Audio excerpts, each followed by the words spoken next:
Hey y'all, welcome to 15 Minute Chef. It's good to be back and filming more episodes. This creme brulee episode kind of got postponed for a while because, I finally got vaccinated, went on my honeymoon, came back, got a new hair color, and so now we're back and live in the studio again. So tonight we're going to do creme brulee. Upcoming videos will include, I had a great suggestion by an audience member, and that was sides. So our next video will be sides. Don't forget, if you like these videos, please subscribe, like, please comment, and if you have requests, please let me know. Okay, so tonight, creme brulee. Okay, so I got all my ingredients laid out. We're going to give you the two-part method on creme brulee. First of all, don't be scared by the fancy French name because it's just custard. All it is baked custard. Easy peasy. I'm going to wash my hands real quick.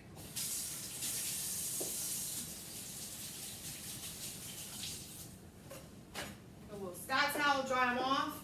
We're also going to talk about, if you don't have a torch, how you can toast the top of your creme brulee without a torch.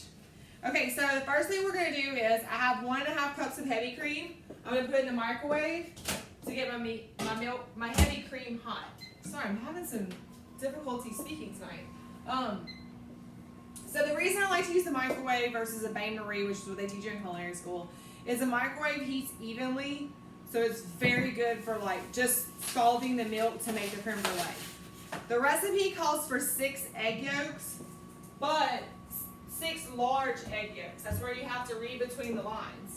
I don't have 6 large egg yolks. I don't have 6 large egg yolks, so I'm probably gonna do a little extra.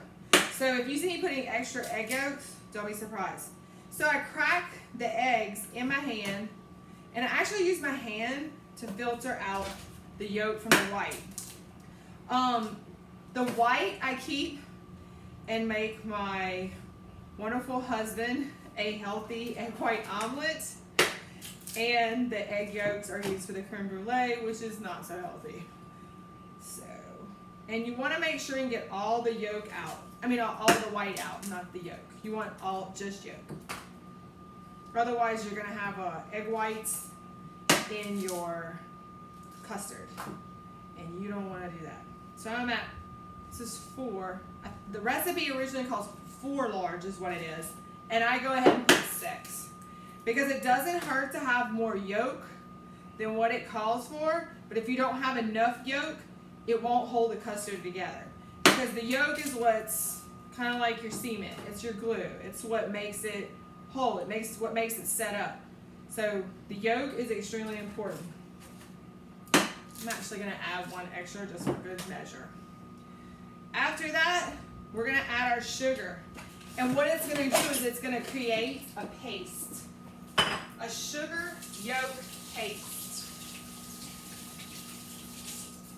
Get all that nice egg white, egg yolk off of my hand. I have a 1/3 cup of sugar. I'm going to put that right in. I am going to grab my tiny trusty whisk. And I am going to whisk together my yolk and my my yolk and my sugar, and I'm gonna make like a nice little paste with that. I'm gonna add into that little paste, it's a tablespoon. If you want to measure, you can. I don't measure. Been doing this forever, so just gonna throw it in there, and then a pinch of salt, and that's in there. I'm gonna whisk those 2 together.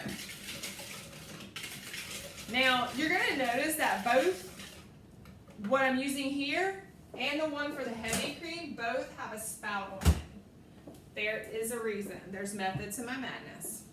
So when you pour this in, it's called tempering. This is very hot, and yolks are very delicate. So you want to just barely drizzle the hot cream in as you're vigorously stirring this. And the bowl that I'm using comes from the Dollar Tree. It has like a grip on the bottom. And you see how like I'm barely putting a little in? because I'm getting the yolks up to temperature, and that's called tempering. So I'm adding the heavy cream very slowly as to not curdle the yolks. And then see now they're pretty much tempered, so now I'm going to go ahead and pour all my heavy cream in. So now I have my awesome creme brulee mixture right there. And again, this is another reason I use specifically this to do my creme brulee. And I'm going to pour my creme brulee in my creme brulee dishes. And y'all, this process start to finish does not take me very long, because when you have the right tools, as my stepdad says all the time, Roger Patro, it makes it super easy. Gotta have the right tools for the job. So I'm gonna go back and touch these up. You might even have a little extra left. Might have to bust out another creme brulee container. Okay, so I have my creme brulee poured. So there's two methods to this. You can do the old school. I have my old sheet tray here with my lip on it. And I can put these on here. And I can put it in the oven and pour a little water and bake it in a water bath. That's one method. And then I'm going to show you the new school method, which is a little bit different.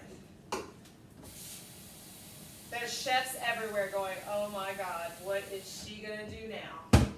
So the next method is the INSTAPOT. So with the INSTAPOT, as y'all can see, I'm going to add a little water. So it's basically the same thing, but just a little bit safer to do your creme brulee in. And I'm going to add, and you got the rack in there.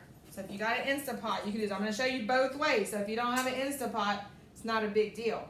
If you do have an INSTAPOT, well, now you just found out something new you could do with it. Oh, I got to put my little rack things. Okay, so I'm going to set my little creme brulee containers, and I think the round ones, you can put 4 in. I just like the oval containers. I'm a little weird like that. So this is like perfect for when it's just me and my husband. So I got my 2 in here in my INSTAPOT. I'll leave you directions in the notes below how to cook it in the INSTAPOT. And I'll also have directions for you to do it the traditional method, which is going to be in this pan. I'm literally going to put this in the oven.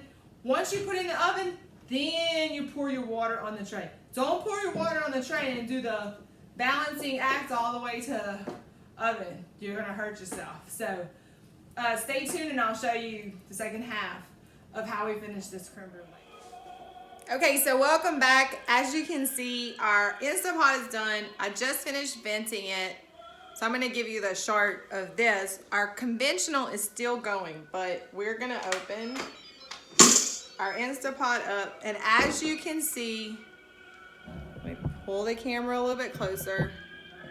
As you can see, our creme brulee is ready in our INSTAPOT. So one of the things you have to be very careful with the INSTAPOT is how you take it out. So ladies, go ahead and let it cool off. Don't be afraid to just let it sit for a second. And then I'm gonna use this awesome rack that they have. And I'm gonna pull my creme brulee out just like this and put it right here on the counter.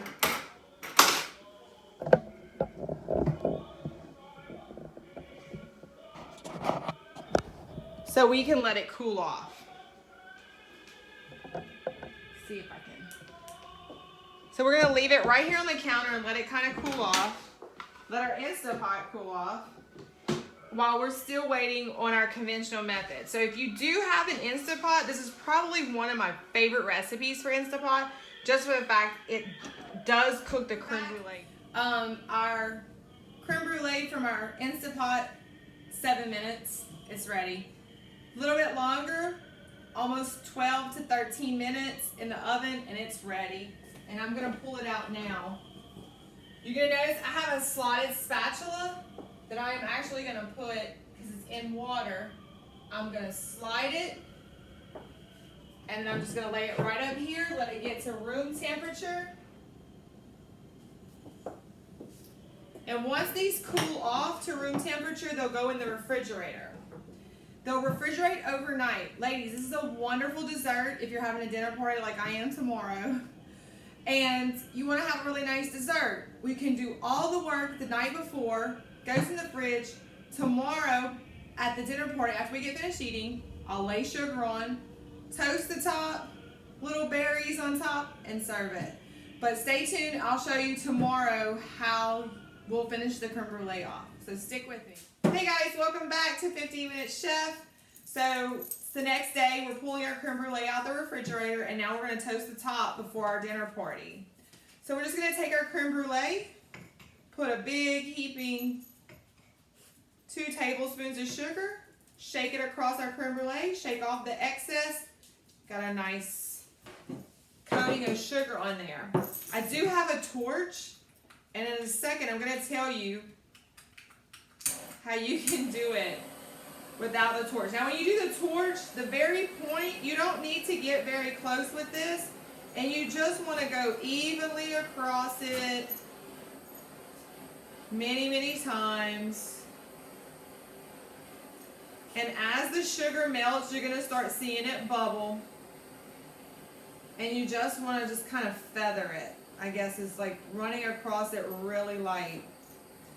You may even want to stop, add more sugar, and do it again to make a thick, depending on how thick you want the crackling on the top, or the brulee, the burntness on the top to be. My husband likes it pretty thick. He likes to snap it. He likes the actual sound of the cracking of it. So I'm gonna make sure it's a nice heavy coat on there. And I'm running out of gas.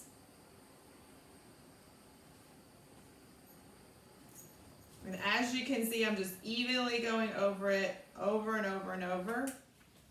Hold that thought. I thought I filled this thing up, but apparently I didn't.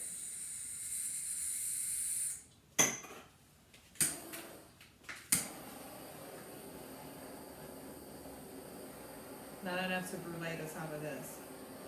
So like I said, it's going to take a few minutes. You're going to see the sugar bubbling, and as it's bubbling, it's going to make this nice brown color. Do not hold the creme brulee dish in your hand. Always leave it on the surface and move the torch around. These little torches are really easy to work with. They're super cheap. They're only like 10-15 bucks on Amazon, my favorite place to shop. You can kind of hear it bubbling and see the bubbling on the top. So let me kind of show y'all what it looks like. Boom, bubble. Here's my dish. As it cools off, it's gonna get nice and hard. I got little strawberries here. I'm just gonna put little strawberries right here in the corner to decorate it really nice. And you get a really nice little dish of creme brulee. Ooh, that's hot. Dish of creme brulee. Hang on, let me grab the camera. Nice and toasted. Looks good. All right, so I told y'all when we started filming that I would tell you another way that you can toast the top. If you do not have a torch and you don't want to buy one, and that's okay, there's a lot of people who don't want to operate a torch, you can buy a spoon, preferably one at Dollar Tree that you never want to use again. If you have a gas stove, you can lay the spoon on the gas flame and get the spoon piping hot, and then you can run it across the top of the creme brulee, and it will burn the sugar for you to have the brulee top, and you can do that without a torch. All right, guys, that was creme brulee. I hope y'all have a great evening. Catch us again for our next episode. It's going to be about sides. Don't forget to like and share this video.